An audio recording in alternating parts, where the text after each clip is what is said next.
And I am the owner of Quality Business Plan, and I'm here to bring y'all our business plan writers tip number 68, which is antique relics are for archaeologists, not entrepreneurs. And what I mean by that is when you're writing your business plan, make sure to put in some kind of a statement or some kind of a thought process on how you're going to deal with equipment replacement if your industry or if your company utilizes significant equipment.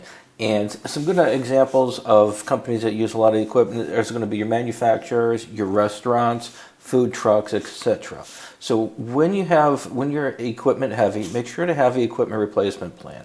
And the way that I like to structure my plan is I'm going to include that into my business model section. So I'll start my business model section out with the hours of operation, the customer's experience, how I want the customers to experience, utilizing my restaurant or my food truck or whatever it's going to be. Then go into your operations, your overall operations. How's your operations going to flow? What are some of your thoughts about your operations that you want to express to the reader? Once you're done with that, then go ahead and discuss and tell the reader what your equipment replacement program is going to be. Because, if you buy used equipment, eventually, or even new equipment, it's going to degrade, it's going to decline. And eventually, replacing the equipment is going to be cheaper for you than continually repairing an old piece of equipment. So the way that I like to go ahead and structure this for my clients is first thing I'm going to do is I'm going to put the header equipment replacement, and then I'll just go into real quick why what the equipment is used for and why it's important to be able to optimize your equipment usage. And once I'm done with that, then I'm going to go ahead and I'm going to put together a spreadsheet.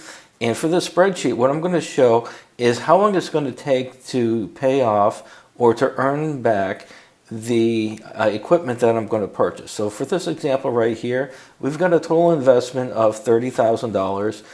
You get $25,000 for the new equipment installed, $5K. So you got a total investment of $30,000. If we put this equipment in, we're going to increase our revenues by approximately $10,500. And we're going to be able to save approximately $250, and this is a year, it could be a week, it could be a month, whatever.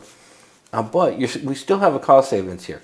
And so what I would do is then total it together and say, here's your total savings, or here's our total additional revenues generated. And for this example, we are going to be able to pay back, or we're going to earn more money by investing in this equipment after approximately 4 years and some change. So what this tells the business owner is that if you're going to stay in business for 4 years, or if this piece of equipment that you're going to purchase is going to last for an additional 4 years, then this is a smart idea. Go ahead and replace your equipment every 4 years, and it's going to keep it top of the line, and you're maximizing your scarce resources financially. So hopefully this information is helpful, and if y'all need some help starting a business, I've got a book out on Amazon, which is Beginner's Handbook. So I've got a book on Amazon, which is Starting a Business Like Playing a Video Game. Here are the level sheets.